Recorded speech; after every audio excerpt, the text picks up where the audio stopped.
opportunities overseas for both economic and social prosperity. With migration figures having doubled over the past 25 years, India today has the world's largest diaspora.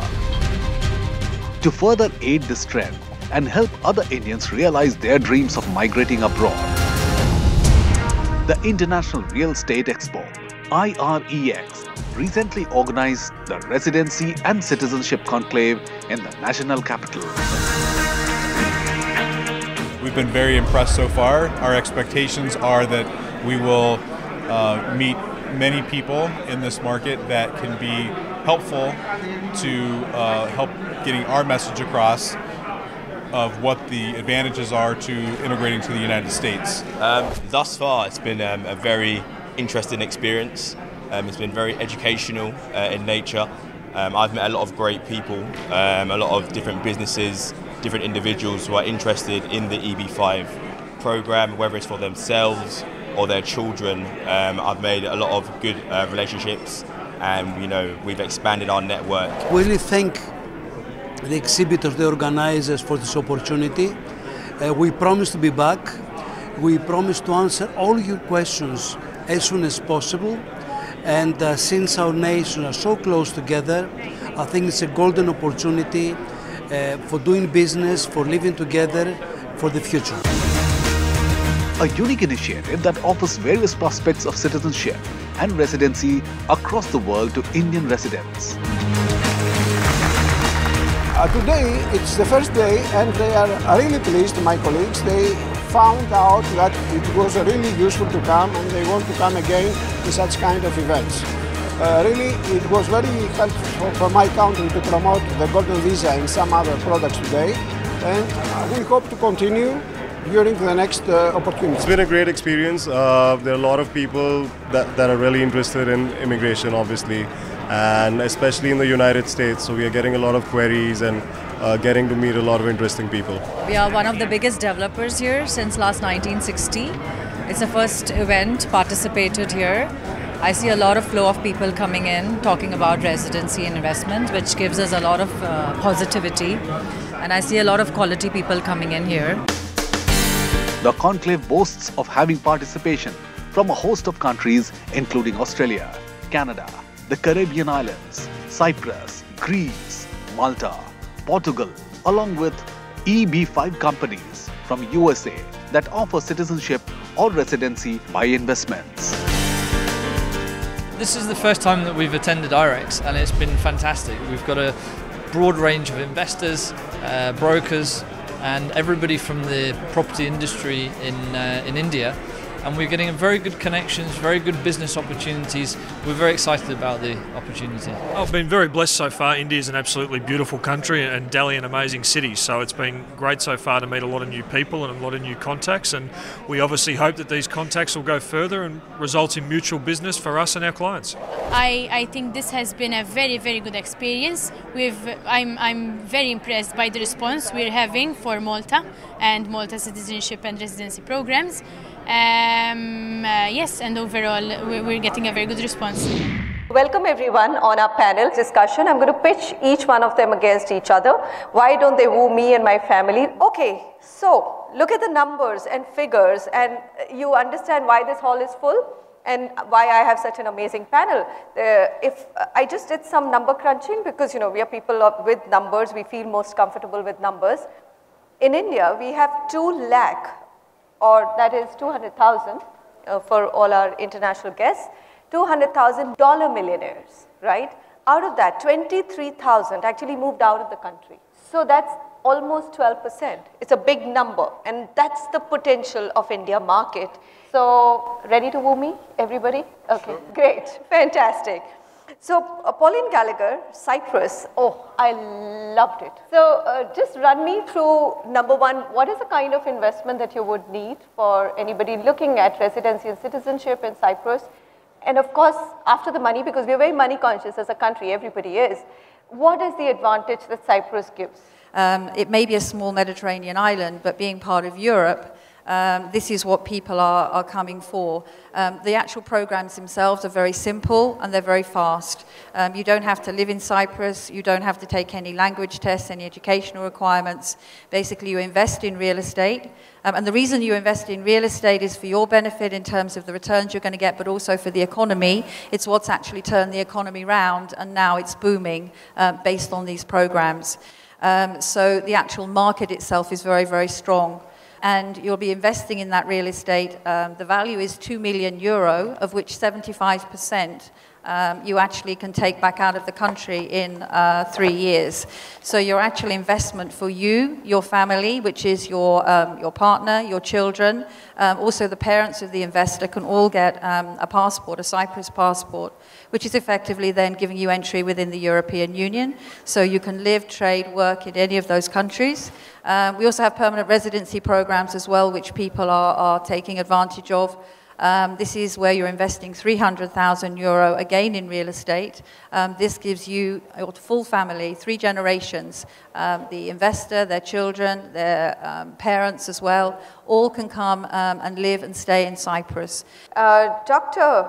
Farugia, tell me a little bit more about Malta, because as a tax haven we've heard a lot more about that country, but if you could just run us through the lay of the land, the kind of expense one would have to incur to take residency or a citizenship in your country. Yeah, when it comes to citizenship, the numbers we are looking at are 150,000 in investment, as well as a property investment of 350,000, which you would be able to take back after 5 years, whilst retaining the citizenship.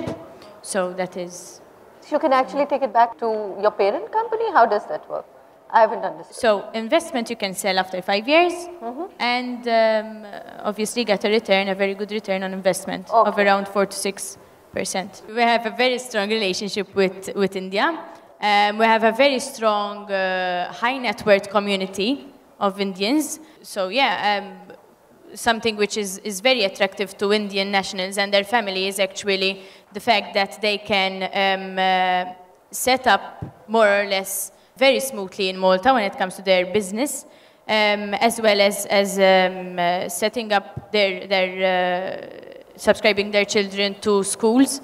In Malta, we have a very, very high standard of education. Health, the health services are also free for Maltese citizens, and they are considered very high when compared to also other EU standards. It is well known that India has the largest diaspora in the world.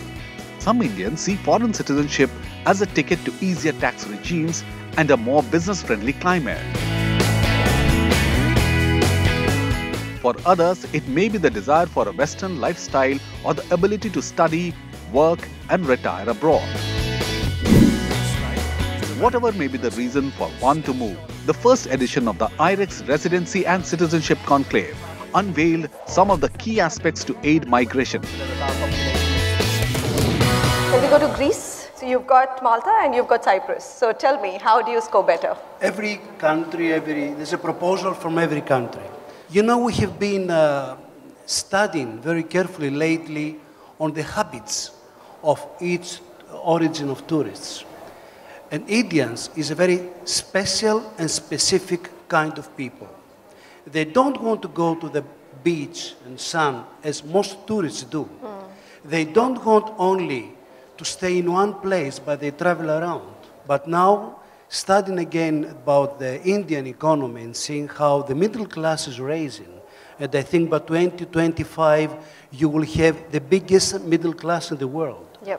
People who are really looking for quality of life, looking for Mediterranean kind of lifestyle and awareness, looking on a totally different approach. I think Greece has something different to offer. Pedro Santos, I've been hearing a lot about Portugal. What's going on? Suddenly, it's become the big buzzword. In my circles, there are people who are visiting Lisbon as we speak, saying, let's explore Portugal. So why is it the hottest destination that Indians are looking at? It's so magical. Thank you of all being here, and thank you. It's a nice country, a small country, but has a lot to offer. We have resident permits in different kinds. One of them is golden visa. For investors, we have the real estate investment. Our program is very interesting. Probably it's a little bit higher than other countries, but can be very interesting because Portugal is a safe country. Portuguese speak English.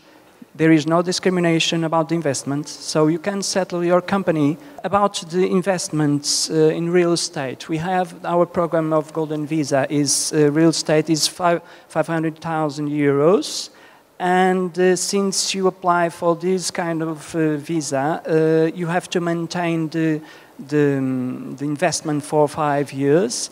And then, in the 6 years, you can obtain citizenship. We have good programs in startups, financing also. So I recommend you to visit, to come to Lisbon and to Porto, and to try to have a look all around the country. Portugal is in the center. Europe, you are not far from United States, not far from Spain. So I recommend you. Okay. Thank you. I will take you up on that offer next summer. Bhavesh Lakhani. Yes, Bhavesh. Australia, it's always been one of the most favored destinations of Indians. Tell us a little bit about numbers. I know that we shouldn't look at every country by numbers. There's familiarity with Australia, it's English speaking, etc. I mean, you don't have to sell us Australian lifestyle. We all get that. I don't have to sell Australia, it sells itself. In terms of why you would want to migrate to Australia, look, the basics are there. Lifestyle is great. You've got great, it's a great country to live in. The government provides free education for your children. It's got free healthcare for everyone. So that's, I don't have to sell Australia. In terms of the investment category, there are different investment categories to invest, different pathways to invest into Australia. In terms of dollars, you're looking at the cheapest pathway is investment of about $500,000 US, and you can invest in Australia and live in Australia, and you get permanent residency after 2 years. The other key point I want to make is the visa processing to come to Australia is relatively easy. You can get an investment visa within a year. So processing is quite easy. Okay, that's wonderful to hear. Mona Jalota, I think you've been in the business long enough to now have seen all the countries, and essentially, I mean, how much do you think have India started moving away from traditional countries like Canada, UK, USA, Australia, to the new countries which are offering opportunities? The Indian customer is becoming more knowledgeable now, and they have started exercising their rights. They want to know about medical insurance, that's a very key point. They want to know more about educational facilities. They want to feel comfortable in a culture that allows them to follow their religion, follow their cultural sensibilities. Indians from the good old days when getting out of India and migrating to US or UK was the only passion for Indians or the only way to make it big. That trend and that mentality has now changed. Now the people who have already made it big in India are looking for a better lifestyle. So reasons to migrate have changed now. B5, simply put, it's investment immigration. You get a PR. There are two investment amounts, $1 million and $500,000. So that's 3.5 crore rupees or 7 crore rupees. And the investment amount varies with the region where you invest. So if you're investing in an area like Silicon Valley where there's high employment, your investment amount will be $1 million. If you're investing in an area where there's high unemployment, 150% of the national average, the investment amount goes down to $500,000. There are two ways to do that. One is directly starting your own business and employing 10 American workers. And the second way is a more passive approach wherein you invest with government-designated regional centers, and they take this money and loan it to a project, and the project creates jobs for you. And in 5 to 7 years' time, your principal amount is returned to you. In India, this program on a year-on-year has grown, I think, 5-fold since 2014. In 2014, 99 applications were filed out of India, and last year, 589. And a reason is quite simple. I mean, US has a GDP of 18.5 trillion and a per capita of $56,000. So it's a mixed bag. a lot of parents do it for their children because for access to good universities, and also your school education is free from kindergarten to your high school. And there are a lot of entrepreneurs that want to move to the Silicon Valley, so there's a lot of opportunity there. And Indians have been migrating to US for the longest time, and the entire Silicon Valley is proof of that. So, I mean, for India, US is nothing new. It's just an extension for a lot of people because they already have families there. They're moving there for education, for business. And okay. Finally. So Prashant Ajmera, I have to come to you now because you said come to me finally. So you heard all the panelists, and I believe that you particularly work for Canada. Is there Giving a brief idea of the Canadian program, the Canada is basically, I would say, a grandfather of the immigration investment program in the world. They are the innovators of the investment program.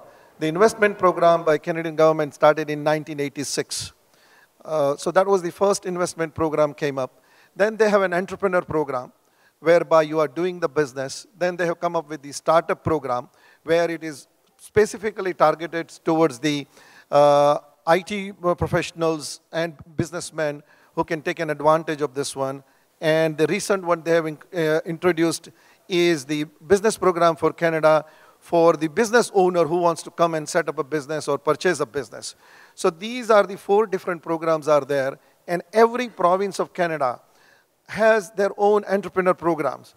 So these programs, if you look at it all together, Canada has about 18 or 19 different options to look at it as an entrepreneur, as a business investment program to come and look at it.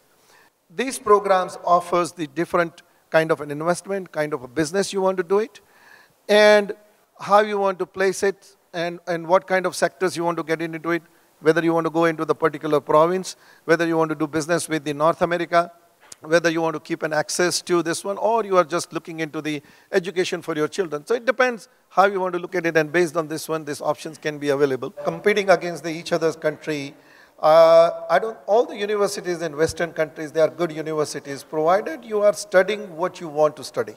That's important. Another important aspect which the Indian parents should keep it in mind, that if your child is studying an education which requires a license in that country, make sure that your child has a residence in that country. Last night I was talking to a gentleman, a very wealthy businessman. His daughter is studying medicine in UK. And I said, sir, does your daughter have a license or a right to stay in UK? No, we'll figure it out after a few years. I said, sir, that would be the biggest mistake you will make for your child's education. I'm going to conclude on that note.